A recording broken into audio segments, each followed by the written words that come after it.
Ananya has already spoken at conferences around the world, and I can't wait to hear what she has to say. Ananya, stage is yours.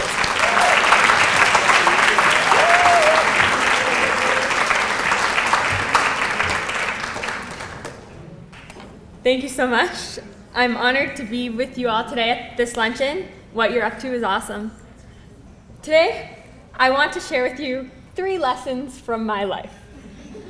That's it, just 3 lessons. The first one is about asking what seem like crazy questions. To begin, I want to share with you an experiment.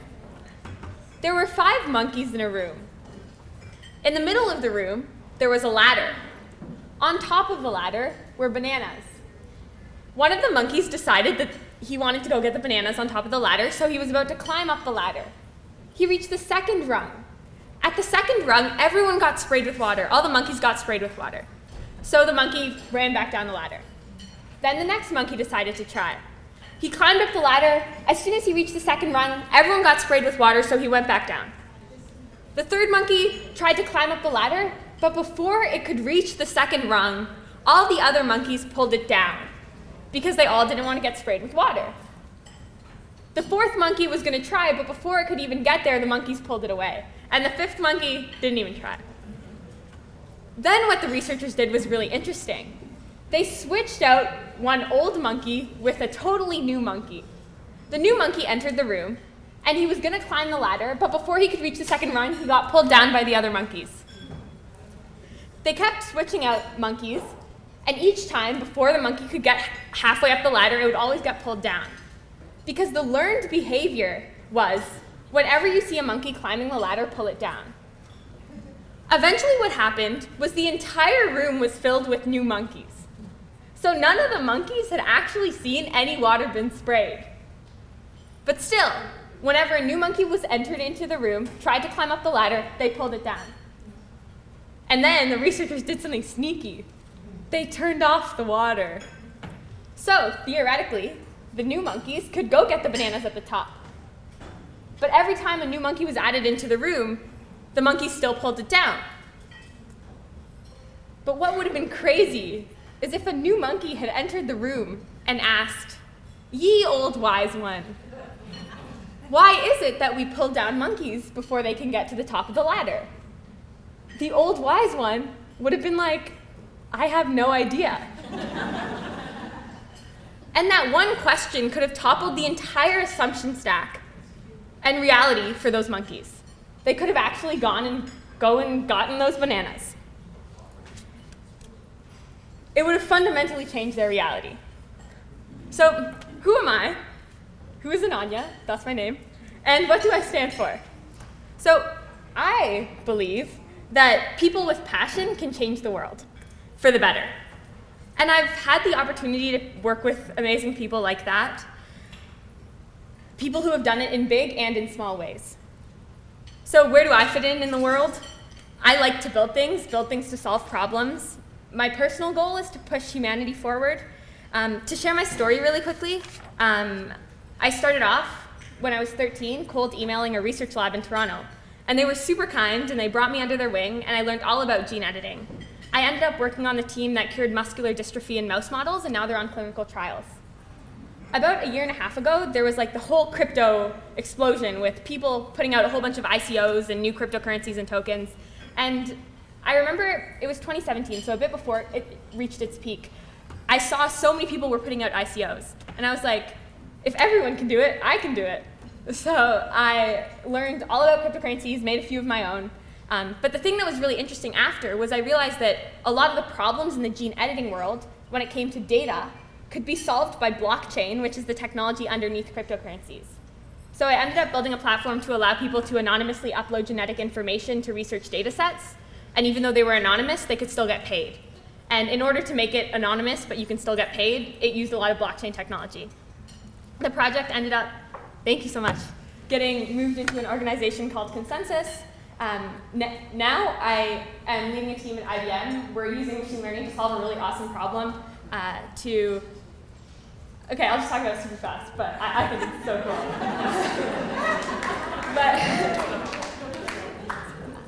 So the problem is that if you have large code bases and you make edits to large code bases, sometimes it can cause errors really far away. So you need to make sure you're running the right test cases. But it's sometimes hard to make sure you're running the right test cases because there's so many test cases to pick from. So we're building a tool to allow that to happen in an awesome way.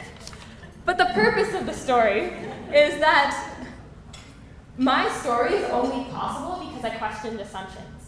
The reality is that I'm not supposed to be leading a team at IBM. I'm not supposed to have worked in gene editing. I'm sure as hell not supposed to think that I can actually change the world right now. As a 17-year-old, I'm supposed to not bash into the walls too much, go to school, get good grades, learn, talk about boys. And I realized that in this world, a lot of us are prisoners. The programming was unintentional, but now, honestly, I think a lot of us need to decide how much of our intellectual dependence we're willing to give up. Don't think, oh yeah, not me. I make my own choices. I'm a genius. I'm at this luncheon. Because we're probably the most likely people to fall for it. We've been checking boxes our entire lives. I honestly am not special. I think the only thing I did was different, was realize that I could take a different path than the cookie cutter, go to school, and then go to university, and then get a job and go from there. We live, all of us, in bubbles and mini games within life. And if you don't enjoy what you do, get out. You're gonna die anyway.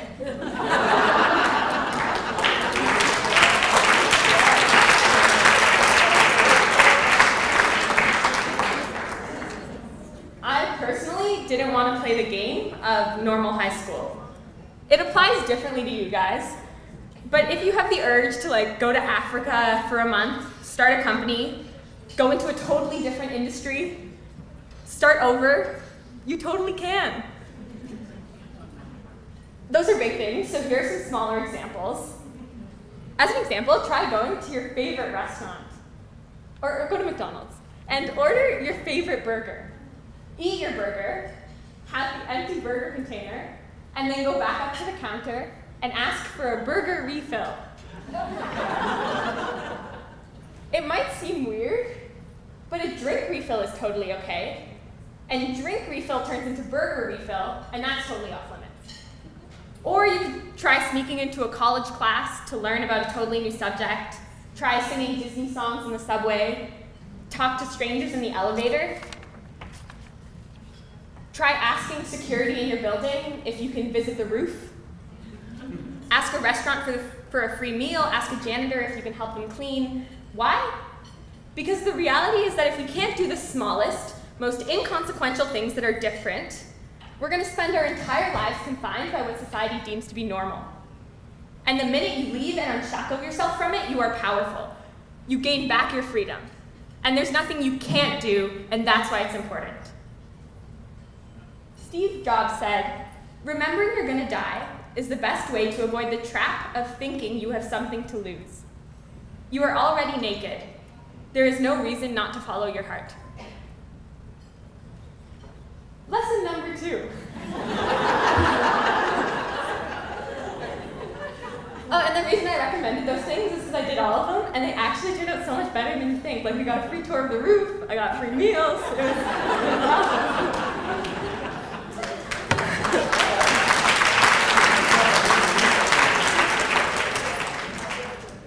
Okay, lesson number 2. We need to improve ourselves, even though the incentives aren't really there. When we look back at humanity, we're kind of shocked. How on earth did we think the Earth was flat? How did we believe that the sun revolved around the Earth? How did we think that women were not equal to men? It is highly likely, in the near future, maybe 10 to 15 years, the next generation of people will look back at us right now and be totally shocked too. Think about Facebook, Snapchat, YouTube. We created these powerful forms of technology, and we use them to unabashedly make people worse versions of themselves. They do not care if children go to bed on time, do their homework, or are emotionally stable. It's not their job, but I think it's irresponsible to feed a system that's addicting people and making them worse. I really think that we must improve because technology is not helping us do that. Opening our minds to things we don't know about, becoming kinder, more compassionate, but instead we use tech to do the exact opposite. And I think it's in all of our best interests that we do better. It's a bit vague, so I'm going to share an example, which is brain-computer interfaces. So if you think back in human history, we started off as hunter-gatherers. We would forage for our food, hunt down what we could find. Now we live in crazy cities. Like, if you think about it, it's insane. We started off with dirt, and now we have things that can record things. Like, that's crazy. But what's really fascinating, machine intelligence is increasing exponentially over time. We have now tools that can make crazy decisions. Machine learning, AI, quantum computing, reinforcement learning, it will totally change our evolution. The human brain has been totally stagnant over time. And a lot of really smart people, like Brian Johnson and Elon Musk, think that the only way we're going to be able to get the best future for humanity is if we increase human intelligence as well. Because there are a lot of problems that we're going to be facing in the coming decades, things like climate change, poverty, how we wish to govern society, the rise of populism, all these really hard challenges that they think can only be solved if we increase our brain's potential. And so something really interesting has been going on called brain-computer interfaces. So a brain-computer interface is a tool that lets you connect your brain to an external machine or computer. Ray Kurzweil, who used to be the head of engineering at Google, thinks that by the 2030s, we might just all have brain chips. There are companies like Kernel, Neuralink, Facebook, with hundreds of millions of dollars in funding developing neural interfaces. If you look at the research, it's actually insane. There's a study that was done at Duke University. They had one mouse at Duke and one mouse in Brazil. The mouse at Duke University had to press a series of buttons in front of it, and the mouse in Brazil also had the same buttons in front of it. Both of them were connected with brain chips. They both had brain chips connected over the internet. What they were able to do was the mouse at Duke University pressed a sequence of buttons, was able to communicate it to the mouse in Brazil through the brain chips, and the mouse in Brazil pressed the exact same buttons. They've done really interesting studies at UC Berkeley where they're able to find out imagined speech, which means that with implanted electrodes, if you think of a word, they can find out what word you're thinking of. In the near future, people think that you might be able to download knowledge and skills. There was a study done with mice where they were able to get blind mice to get through a maze. And how they did it was implanting almost a blueprint of the maze into the mind of the mouse. And the mouse was able to successfully get through the maze. People honestly think that in the future we might have things like brain-to-brain communication. So instead of me talking to you guys today, you might just already know. And maybe it's not like me talking to you. Maybe it's like you talking to Siri. So that's brain-to-internet communication. Or maybe it's like something we can't even conceive of. And it will probably be like something we can't even conceive of. This is really far out, kind of far out. I don't know. People are actually thinking about how they might be able to merge our consciousnesses. And there's some awesome work being done in this space. Being quadriplegic used to be one of the largest medical mysteries, but with the help of brain-computer interfaces, they were able to allow paralyzed monkeys to walk. The way they were able to do it was so usually what happens is there might be like a break in your spinal cord or a problem area in your spinal cord. So they were able to record your brain signals at the top of your spine, send them over the internet to be analyzed in the computer, send them back to the tail end of your spinal cord where they re-stimulated the same signals, essentially bypassing the fissure in the first place. DARPA, which is the US military, has created mood-controlling brain implants.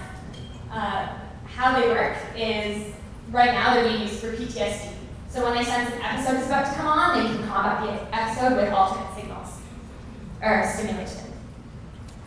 Oh, people have done interesting stuff where when you're in a dream, they can read your dream.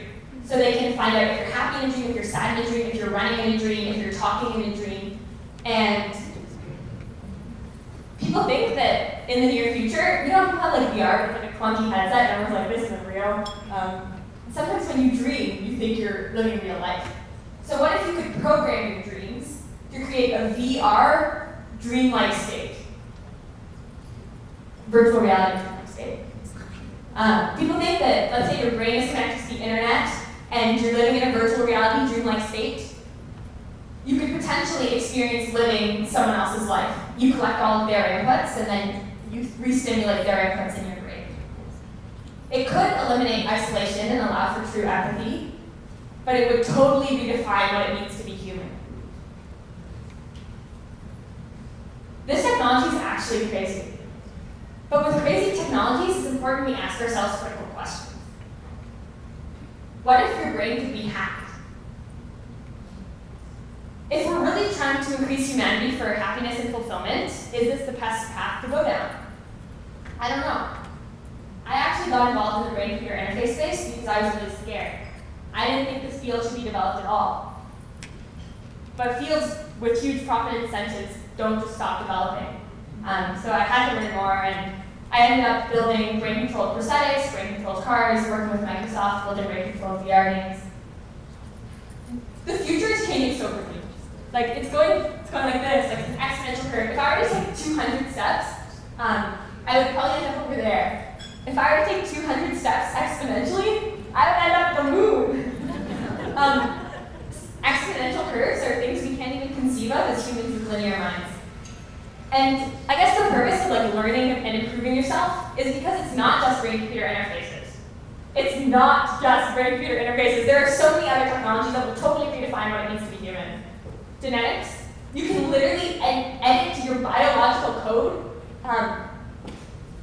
Phage therapy is pretty much a cure for antibiotic resistance. It's awesome. They use it in a couple countries around the world. Machine learning will transform every industry. Nuclear fusion, human longevity. Oh, human longevity is sick. People think that they can actually cause people to live to like 150, having like a great health span so you don't get sick and then you just drop dead, which is arguably better than aging and then dying.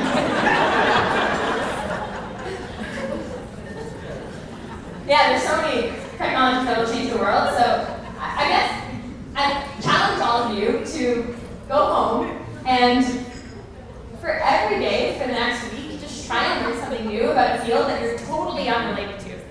Because I think the only way we're going to get the best future for humanity is if we actually ask critical questions about technology that's being developed.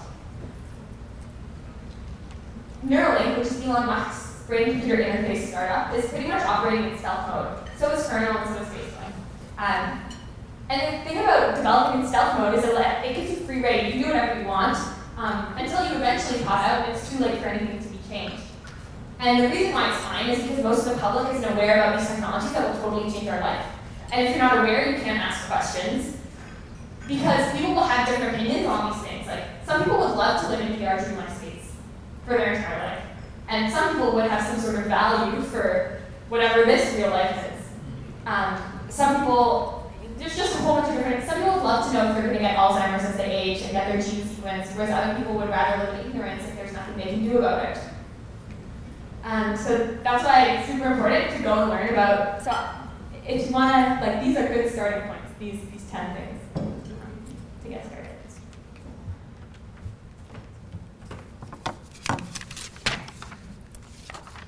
But yes, learning is super important. Definitely spend your time learning about things that seem unrelated because it's the only way we're going to get the best possible future for humanity. Lesson number 3. Gratitude. Always be grateful. I've been really lucky to get a chance to travel the world and I've met amazing people. But oftentimes I meet people who are sad. Why are people so sad? Why are people so angry? We have such a limited time on this planet, and I know I would rather be happy than sad. And there was something that I started doing recently that really changed my life, and I thought that I would share. So sometimes I would find myself getting annoyed at really little things. So I'd be like, oh, I have to wait 10 minutes for this Uber. Or I'd be like, oh, I got to go grocery shopping. Or like, oh, I have to wait. It's like the middle of the night, I haven't started my physics homework, and it's like 5 hours of work. And then I saw something really powerful on the internet, which was change your got to do's to your get to do's. So it became, I get to wait 10 minutes for my Uber and just chillax in here with some time to myself, and then all of a sudden my car will magically pick me up and transport me to where I want to go. That's awesome. I get to just snuggle in my bed and not worry about my safety and learn physics, which billions of people across the world don't have access to. And I get to do all these things in the middle of the night. I'm so lucky. Or once my parents were arguing, it made me really sad. And then I was like, I get parents, and I get parents who love me. And that one word was a huge paradigm shift for my life. And I don't think I've honestly been sad since.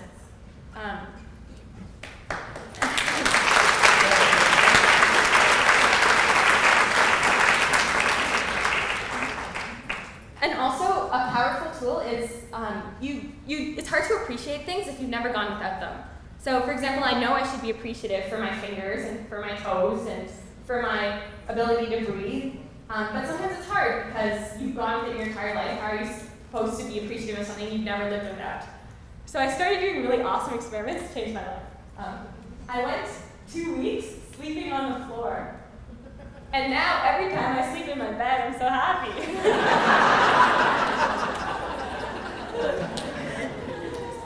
Or I went a week taking only cold showers, and every time I get in the shower, it's like instant happiness. And there's so many little things that you can go without that when you start getting back, it's awesome. And I spent some time thinking on my deathbed, I don't want to feel regret. How do I do that? And I realized always be grateful. If I'm truly grateful, I'll be happy for the life I lived. Because I'm grateful to get the chance to have lived life. I could have been born as a mosquito or something. And I wouldn't have had the chance to meet amazing people and go through all the emotions I've been through and had all the ups and downs. So I think gratitude is something that everyone should work on because it's super powerful. I hope you take away the idea that there is work that we can all do on ourselves. Work and reflection that puts us in a position to be excellent. And it is oftentimes thankless work because nobody sees it, nobody values it, everybody derides it if you talk about it. But this work has the possibility to change your life. So question assumptions, go learn something new, and always be grateful. Thank you.